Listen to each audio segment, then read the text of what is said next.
Hey everybody, welcome back. We have a very special guest today, Chris Eddy's the man with two first names. Yes. How do you my figure? life. All your my life, yes. But have you ever gotten the whole thing of like if you have two first names, you're like untrustworthy?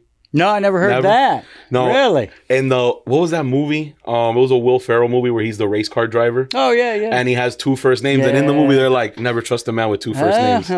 Yeah, I haven't had that, thankfully. Yeah, especially now with my new life running for office. You know, you don't want to be known as that. No, at all. There's enough people out there that are untrustworthy. Definitely. But Chris, thank you for being here with us. I wanted to ask you, so what inspired you to run for Congress? What made you decide, hey, I'm a commissioner now. Why do I want to take my career to the next step? Honestly, I got mad. I just couldn't sit back and yell at the TV any longer. You know, the same thing happened when I ran for city commission in Weston. I'm a retired Air Force general and a retired FBI leader. And I teach at FIU, National Security. Oh, that's my alma mater. Hey, all right. Yeah, I graduated 2018 with political science. Okay, yeah. I do undergraduate and graduate level programs for national security. Very cool. Intelligence community. My background's in the intelligence world. Mm-hmm. So I was sitting home minding my own business during COVID, trying to follow the rules the first couple of weeks. And I'm a numbers guy. I'm a data analyst. Yeah. So I noticed we had one case of COVID a day in Weston. And you're shutting down a city of 70,000 for that? Yeah. Playgrounds too. The kids couldn't get out and play, For even one person though a day. they knew you couldn't get COVID off of surfaces. So I started complaining. I didn't know my commissioner's name. A lot of people don't. Yeah. And she said, well, come down and let's chat about it. So my wife and I went and we had our litany of complaints. And she said, you should run for office. Yeah, make a change. I said, no, we don't do that. We complain. You run for office. Yeah. That's what we're good at. You do what you're good at. Mm-hmm. But then she said, well, don't you want to be the one who makes decisions for your family rather than somebody else? Mm. And we had middle school kids at the time, and they said, Dad, you're always complaining. You know, Another in quit high school? complaining. Yeah, quit complaining. Do something about it. So we ran, I got in the last day of qualification. Very short race we ran. There's two others already in the race, including the chosen one. And they've been running for over a year. Yeah. And we won with the most votes in city history in a three-person race. So I said, maybe there's some appetite for some normalcy out there and common sense. Yeah. Same thing, minding my own business. I look up and there's an open border. 8 to 10 million people have come across, unvetted, from all over the world. 2 years ago, we sent $400 million to the Middle East for their border security. But not ours. But not ours. And then the thing that really sent me over the edge was the student loan repayment plan. Because I'm a grandson of immigrants, and they taught us hard work and education, work for everything you get, don't ask for handouts. Yeah. All 5 of our siblings worked our way through school. We all paid our own way. I ran out of money and had to join the ROTC to get a scholarship. That's how I finished college. So I just thought it was inherently unfair. So I looked around, and I'm sure you do it. You turn on the TV and watch these people in D.C. You go, man, is this the best we have? Yeah. As a country? Isn't there anyone And then better? government just gets bigger and bigger. And it's just more money, more spending, and nothing gets fixed. Yep. So my kids, same thing. Quit complaining, Dad. Do something about it. You said something here. The chosen one. Yeah. The chosen one. Do you feel like in politics that individuals, like, you're either in or you're out? Is it like the cool kids club, like secret society kind of Broward energy? County is very Democrat heavy, right? Mm-hmm. So they would pick their candidates. Say, okay, you're going to go for city commissioner. We're going to be there a few years, and we're going to put you in the school board or the county commission. Yeah. And then we're going to put you in the state house, and you can run for Congress. And when you had a majority like they used to have 50% in my district. Okay, you're the Democrat chosen one to win the next race. I kind of disrupted that in Weston. And you were able to overcome that in a Democrat heavy district. Yeah. And we actually flipped the city commission. So there's 3 conservatives on there now. And again, we're just common sense. We're not out there talking national policy and that. We want to make sure the city's fiscally responsible, that we're responsive to our residents' needs, and that we keep our tax rate low. We haven't raised our taxes in 7 years. We haven't raised our business taxes in 7 years. Yeah. So we understand where people are coming from because we live there. Exactly. It's expensive to live in South Florida. Ridiculous. And the rents are rising. The cost of living, eggs are like $5 now. Yeah.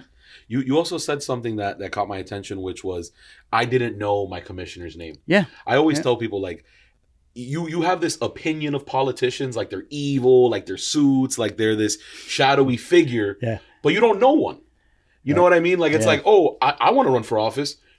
Am I now evil because that's what I want to do? They're all on the take. They all get kickbacks. In Weston, we get 13,000 a year, I think, to run. We don't get an office. We don't get a car. We don't have health. We don't have any of those. Very expensive hobby is what this is. Yeah, exactly. And we raised our own money to run. We didn't ask for donations.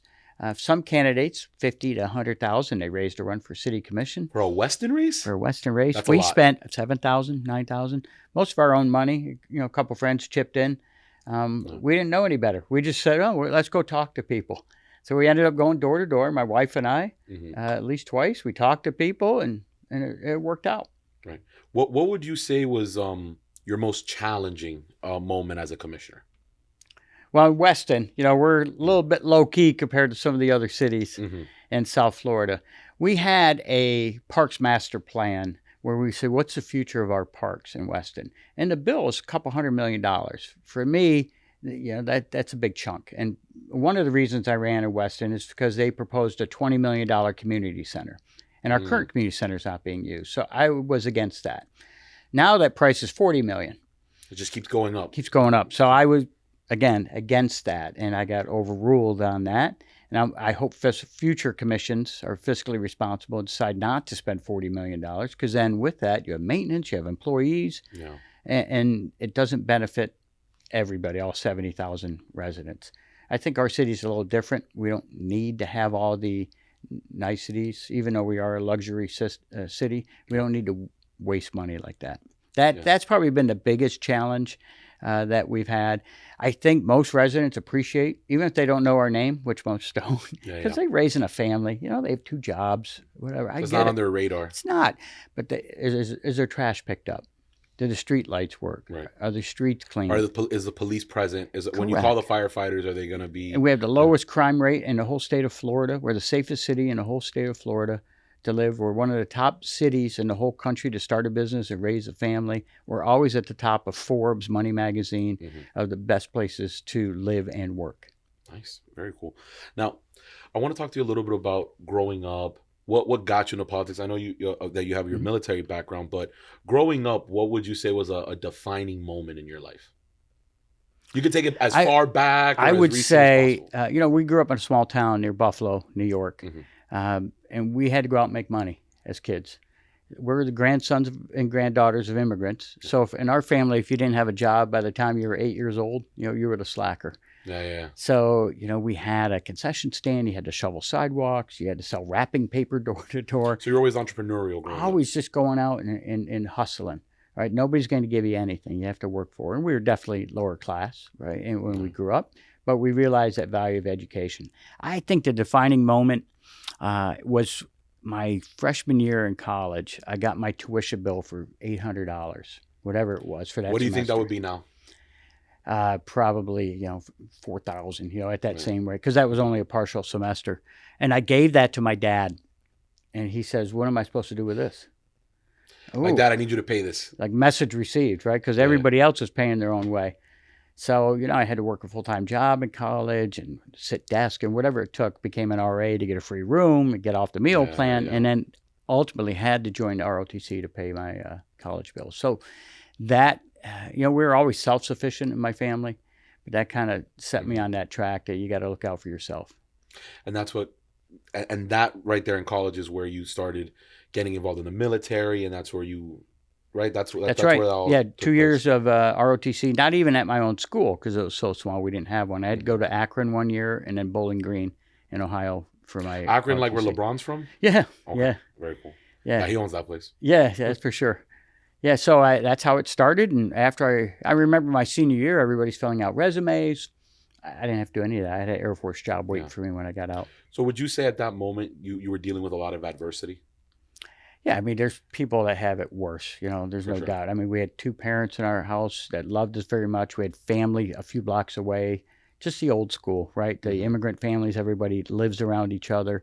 So I wouldn't say adversity. It just challenges that everybody has, but do you roll over or do you confront it and keep pushing past it?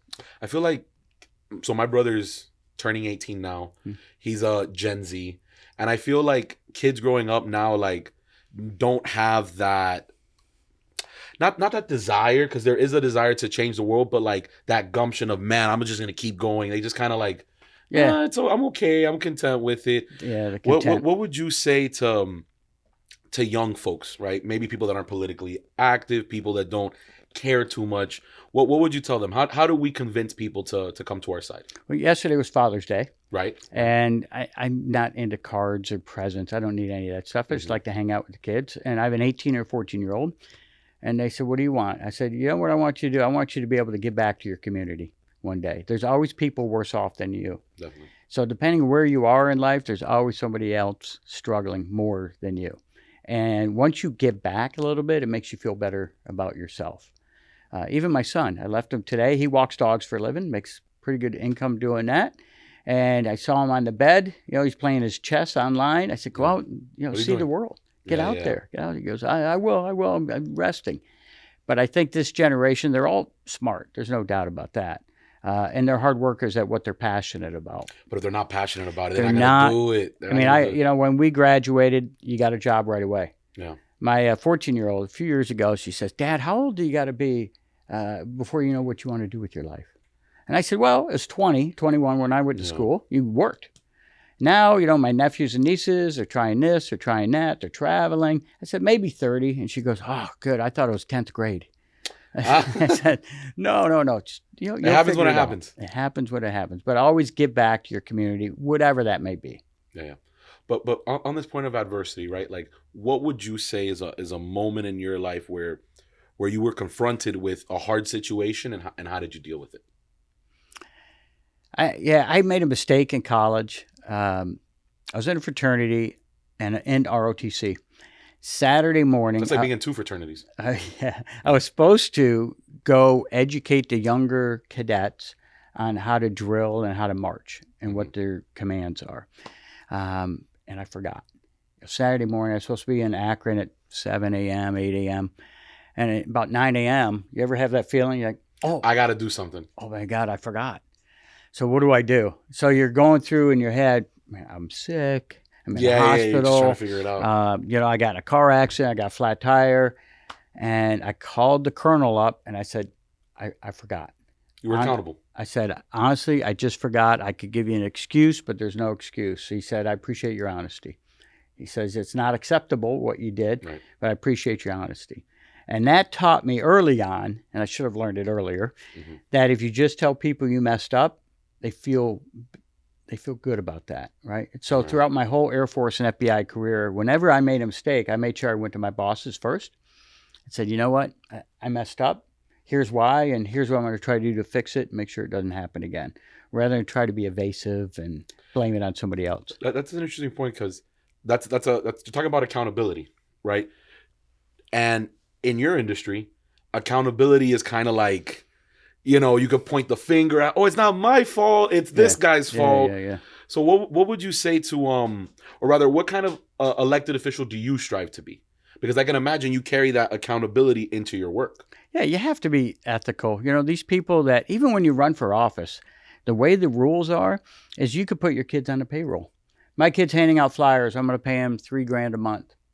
My kid's my media advisor. He's going to get 10% of all my media buys. Both sides do it. It's disgusting, because in my vision, there's some old lady in Iowa writing another $25 check to your campaign because she believes in you, and to have $20 of that go elsewhere to fundraisers or people that shouldn't be doing what they're doing, that to me is unconscionable. So we don't do that. We don't pay consultants. We don't pay these fundraisers to go out and raise money for us. We're just kind of a grassroots campaign. Very good. So I'd like it that way, and I think that carries forward when you're in office, that you don't have a heavy payroll and you're not accepting money from people you shouldn't be accepting money from. And when you mess up, special interest too. And I'm going to mess up for sure, and that you come forward and say, you know what, I messed up, I didn't know, or here's what I'm going to do to fix it. Too many of these people on TV, what do you say? Oh, it's not my fault. That's what I'm saying. And that's why people get this you get discouraged. And they have this image of politicians like, man, like I hate them. I don't know them. Like I don't want to get involved. The way how I see it for voters is like, it's a very high risk, very low reward.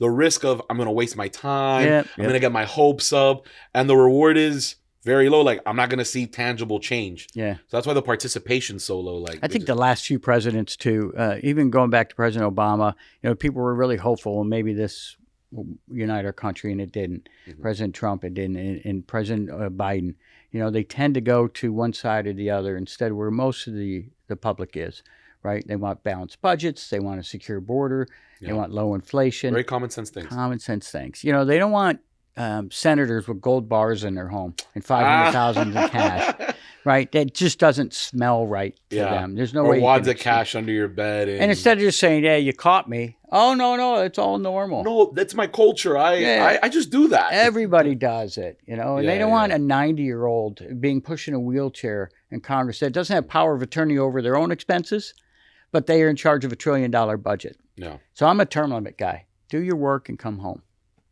But also with that term limit, it's also like, if nobody else is stepping up to the plate, you know what I mean? Like, with that, like, you need a new age of leaders, youth to come in. But I don't really see the youth. I just turned 27, right? And I look at my peers and I'm like, man, y'all don't care. Y'all don't care. I get it. I mean, in my 20s, I didn't care. And a lot of reasons that people won't step up is because of the way the districts are. If it's 45%, 50% Democrat or Republican, you're not going to challenge the incumbent. So there's a whole generation of leadership when somebody's in office for 30, 40 years, you're missing out on. And they go, why bother? Because it's not winnable. So I think with term limits, it allows people to come in that normally wouldn't. Say, I could do 6 years. I could do 10 years, whatever the agreed upon is. We could do 10 years of my life to do this. And it's an open seat now because that person has to step down. Right, because they have to step down, like, no matter what. I mean, states have it. Our city has term limits. A lot of cities do.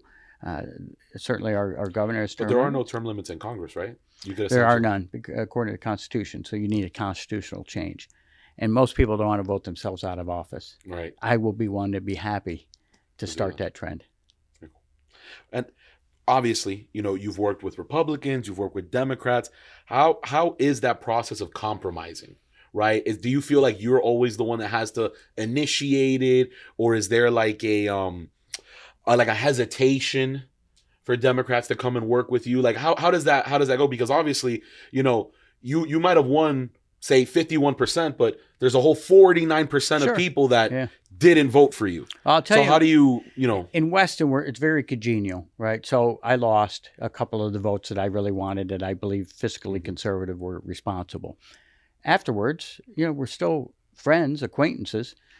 I'm not bad-mouthing them. They just believe something different. And I think that's the start of it, where they can trust you to do the right thing. Because if I went on TV and started bad-mouthing them, they're never going to agree to come over to my side on any issue.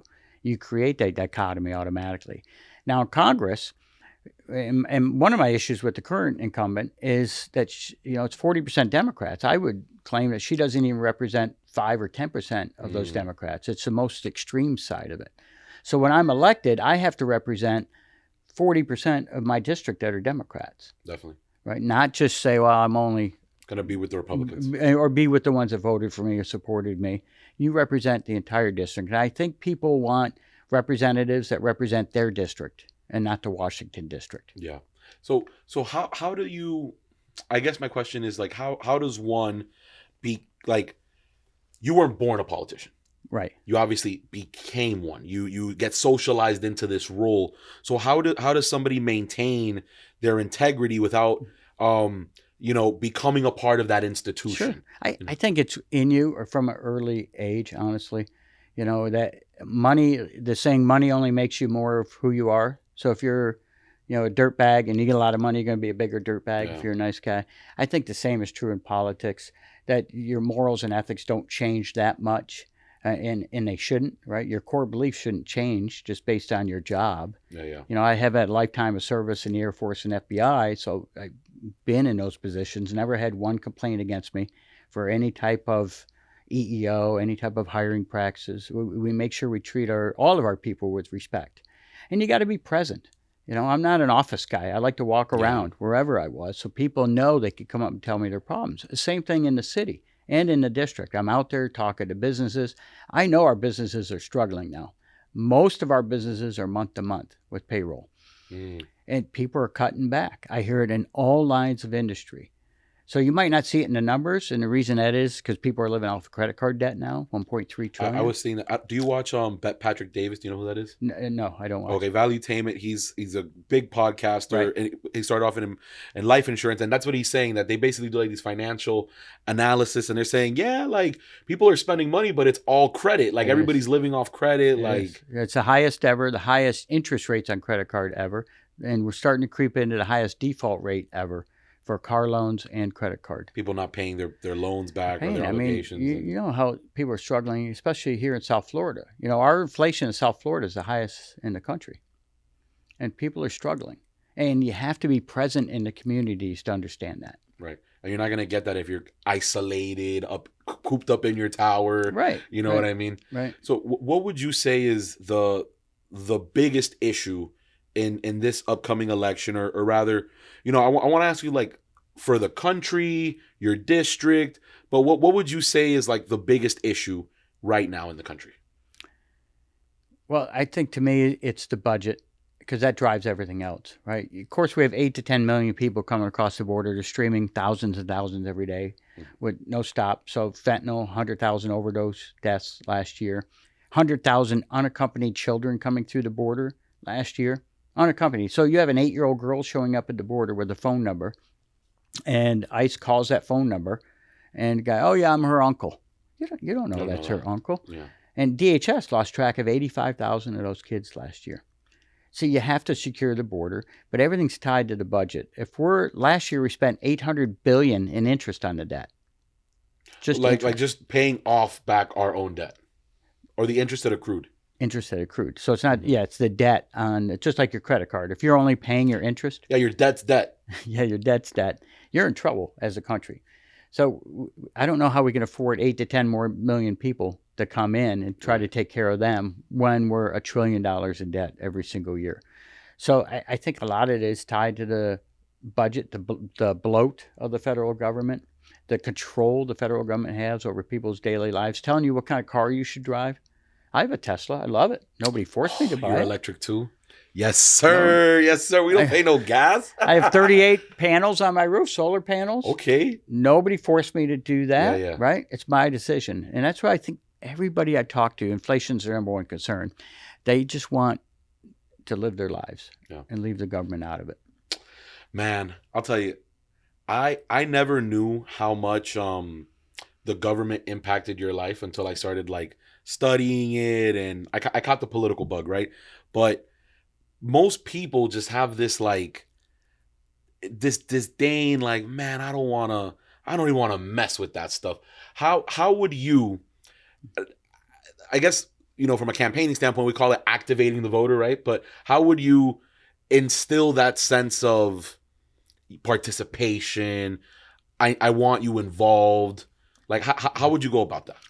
So if I want to get the citizens involved, I go out and talk to them. You have to go where they live, where they work. I can't expect them to come to my office or call me in Washington. You have to go be present in the community. If I want future leaders to follow me in office, which we do, you have to go out and find them and say, you know what, it's not that hard. Don't you want to help lead your community? Yeah. The same way somebody talked me into it, I need to talk others into it. And now we've got a whole new generation of people going out for city commissioner, the water board, the school board, county commission, and Congress as well. We just need people to give them confidence that, you know what, it's not that hard. Yeah. Just live to your true beliefs, and then we'll walk you through the process. But you have to be engaged. You can't be aloof. Yeah. What would you say is the top issue in your district? Is it public safety? Is it traffic? Is it homeowners associations? Is it the price of home insurance? Like, what would you say is like the biggest concern in your district? So we've knocked on 21,000 doors already. No small feat. The number one issue for, I'm going to say 20,900 doors is inflation. Every single door, because I talked to them. Second is property insurance, which is tied to inflation in many respects. And I do have a proposal to help states with property insurance too, and it's on my website, so people are free to check that out. Number 3 is the border. Even though it doesn't seem we're directly impacted down here, we have a large Hispanic population. No, but we are. And their family members are waiting to come in legally. Yeah. And The they see parole. everybody else coming in ahead of them. And if you think waiting for your doctor takes a long time now, add 8 to 10 more million people to that doctor's list. And your waiting time is just going to get longer and longer. I can definitely resonate with that because, you know, I was born in Cuba. My family is all Cuban and the majority of my family is in Cuba. And we have tried everything, and I mean everything, to get them here through the parole. Between like waiting a year and a half or like this little document, it really is just so much easier to pay a coyote, a guy like, oh, I'm going to fly from Cuba to Mexico and then I'll just go up the border. And especially me with my values, it's like, man, that's a tough situation, right? Because it's like, I don't like illegal immigration. I understand that, for example, I worked in Arizona and I was sitting on a plane with somebody who literally told me, oh, I crossed the border yesterday. And I'm like, if you crossed the border yesterday, how are you on this plane with me? Yeah. You know what I mean? Like, you need an ID, you need just to get on the plane. Like, how? And he showed me like this little like printout paper that he got at the detention center, and it's catch and release. I'm just like I understand why you did it, but it's like, how are we allowing this? I know. You know? I know. I don't blame the people that come across, right? What they're doing is illegal, for sure. It's the administration that stretches the asylum rules. They're not enforcing the law. Yeah. We have enough laws on the books, just enforce the law. We need to redo our immigration system so we're attracting the best and brightest and have a points-based system like every other country in the world. But you could also have a humanitarian aspect to that. Mm-hmm. Right now, we don't have anything. It's just come on in whenever you want. Yeah. And you see how many Chinese are coming in, people from the Middle East, over 100 people on the terrorist watch list that we caught last year. How many didn't we catch? And the 8 terrorists they just arrested in the Northeast, they're coming in. Yeah. And now the intel community is saying our terrorist threat levels are among the highest ever. Because of this influx of people, we don't know who they are. Yeah, you can't control, you don't know. And it's like, if the United States is a home, right? You got to know who's in your house. That's what I tell my Democrat friends. If you want them to come in because they're emotional and they like to act with their feelings, how many rooms do you have in your house?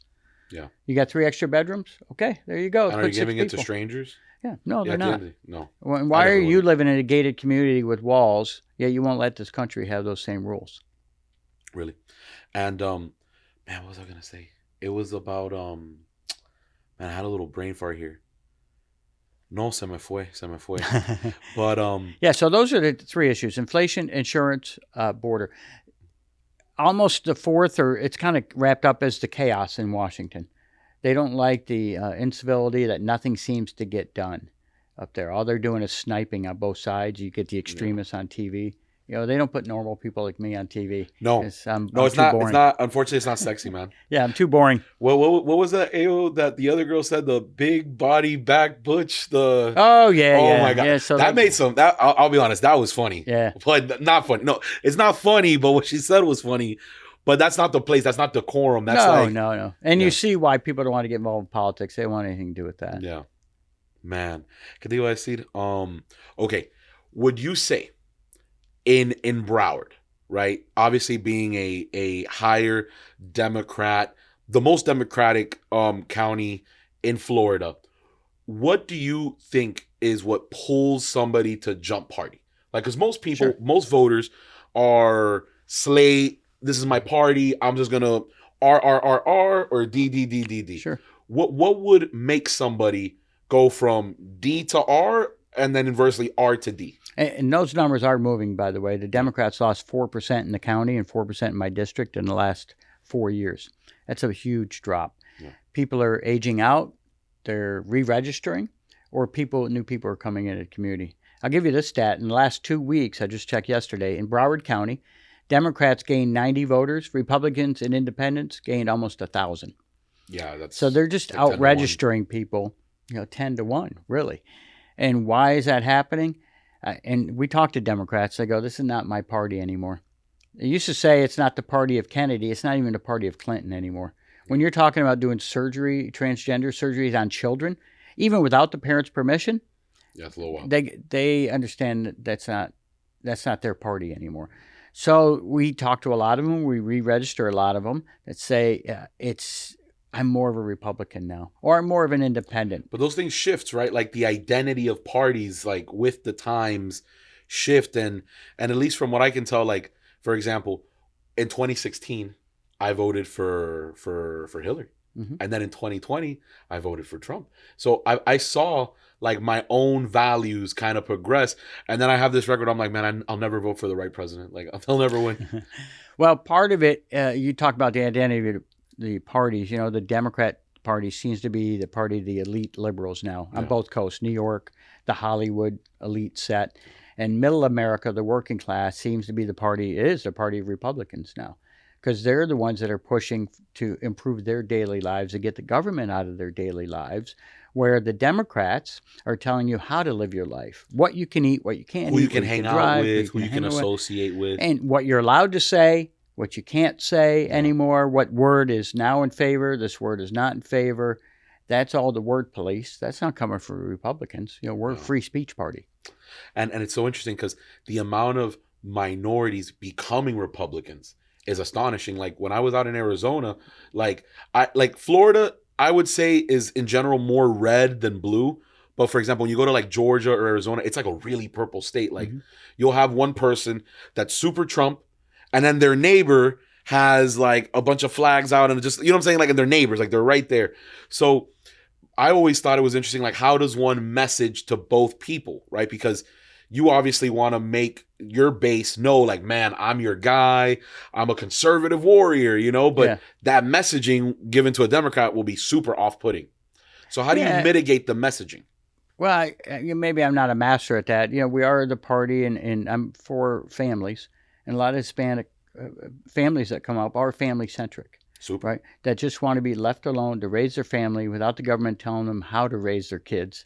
Right, or what they can read or what they can't read on their own, or what they can watch, what they can't watch, or what they can eat or can't eat. So the messaging, at least from us, is we're the party of the family. I'm the candidate for the family, the one that's going to look out for those individuals.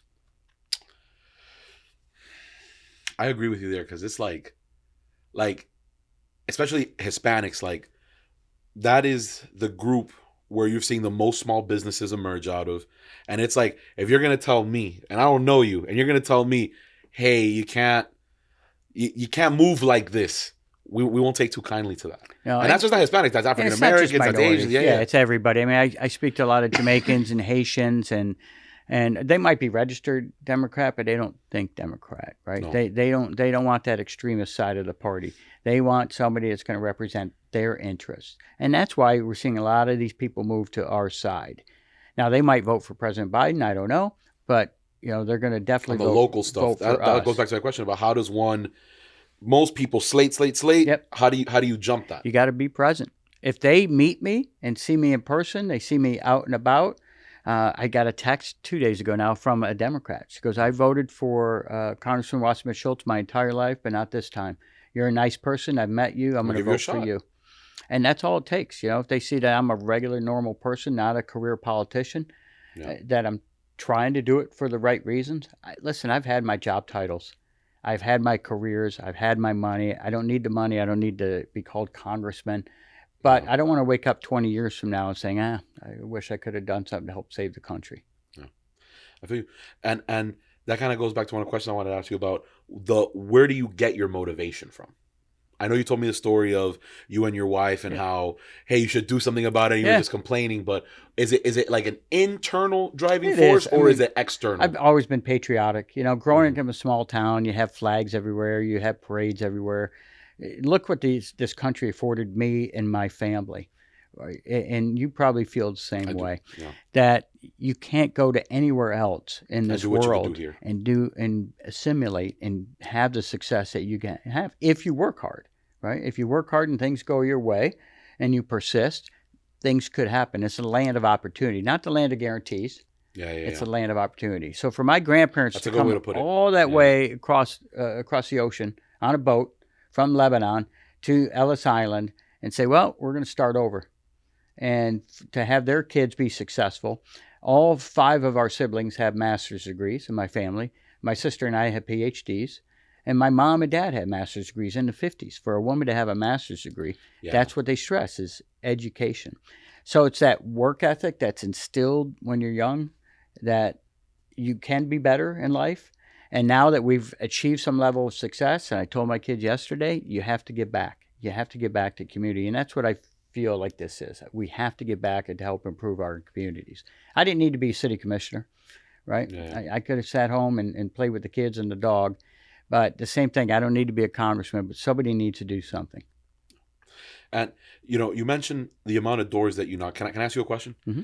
Have you noticed that whenever you see a flag outside of someone's home, that they're like 100% Republican? Yeah, I hate the stereotype. But it's the truth. No, it is. But I have knocked on doors and they say, no, we're Democrats. I go, thank you for flying the flag because I'm a veteran. You've seen that? Yes. I don't know what it is with me, but every time that I canvass, if I see the flag, I immediately assume they're Republican. You assume it. I assume it. And it's probably true 90+% of the time, sad to say. And not to say that Democrats aren't patriotic. They certainly are. They don't flex it. They They don't show it like that. Well, people do things differently. We certainly have a lot of Republicans that don't fly the flag for whatever reason, right? They don't want to put any holes in their house or something. Who knows? But I don't think that the flag should be party specific. Yeah. I know it generally is, but it shouldn't be. I mean, we have to go back to being a united country, the United States of America, and get out of these different fiefdoms where people are holed up and only watch what they want to believe in. They have to believe in something greater than themselves, and that's the American dream. Do you think that American dream now has become diluted from its original messaging? For example, I feel like one of the biggest issues with my generation is people don't have a sense of purpose. And I think this is something that Vivek during the primaries was really talking about, how there really isn't a sense of drive or because if you cared about something, you would do something, So do you think that people, or at least young people, just don't have that love for the country or that desire or that kind of sense of purpose? I think they do. I mean, individual motivations differ. We can still be that shining beacon on a hill and work hard to be that ultimate pursuit of perfection, right? That we as a country strive for.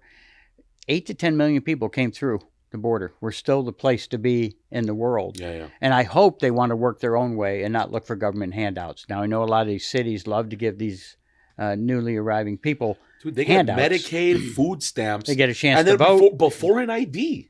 I don't get that. I know. So it doesn't promote a good work ethic when you do that. I assume they want to come here to better themselves. But we as a country have to have a better process to manage that rather than having an open border. So I see American success stories all the time, not only from immigrants, but people that are born here, people that are looking to drive for it. I mean, look at the technology changes just in the last 10 years. Right? Somebody had to invent that, and most of that's invented in this country. Yeah. So there are people that want to achieve and work hard to achieve that American dream. And I'm hesitant to stereotype any generation. You don't want to be that guy who says, these kids today, get off my yard, Man. So there are hard workers and inventive people in every generation. We just got to make sure that we get away from the participation trophy mentality where everybody gets a trophy. We have to make sure they work hard for it. There has to be winners and losers in life. Imagine in politics, right? It's a zero-sum game. In order for me to win, somebody has to lose, right? And it's just that resiliency. A lot of people give up in life because they've never had to deal with failure as a kid.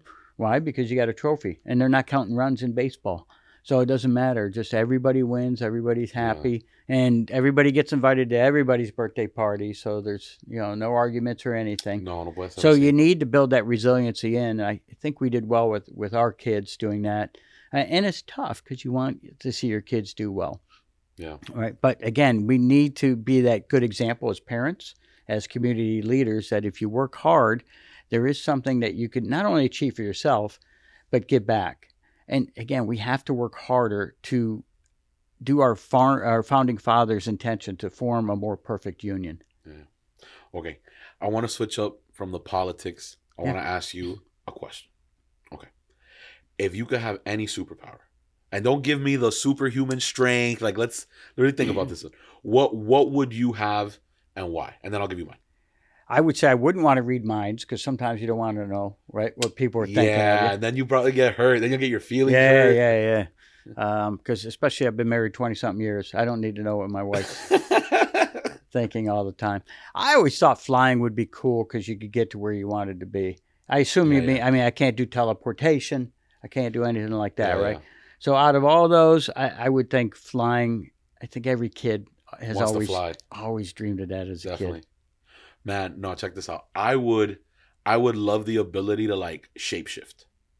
Really? You know, I feel like you with All your right. intelligence background, that could be useful. Yeah, You know we what I could mean? use Like you you as be a like, spy. yeah, like you like, You could be a chair. yeah, You just sit in yeah, the, not just a Kremlin. person, yeah, like anything. Like Yeah. I could be like a cup.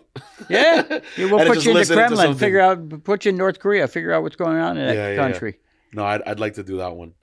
And no, but man, this was great. I really do appreciate you coming down here. I know it was a little bit of a drive for you since we're in Doral, you're in Weston. But what would if you had to elevator pitch your campaign, Sure. what would it be? Well, you want to elect somebody that's like you, right? And I always tell people, I'm not like you, I am you. You know, I'm a retired Air Force general, retired FBI leader, teach at FIU, city commissioner, trying to get back to the community. And like my wife says, we need more normal people in Washington. And for my wife to call me normal after 20-something years of marriage, I mean, that's the biggest compliment, man, I could ever get. And she's out there working. Actually, she's door knocking right now for us. We realize this is bigger than us. We have to help save our communities. If you've noticed, our community seems fractured across this country. And we need people that can help bring this country together and move more forward in a positive way. We don't do negative campaigning. I don't talk bad about my opponent. I disagree with their policies. But I talk about what I'm going to do to improve the lives of others. We need that more positive leadership in this country, and that's what I bring. Yeah. Well, Chris Eddy, thank you so much for joining us. Great. Thanks. Hell yeah.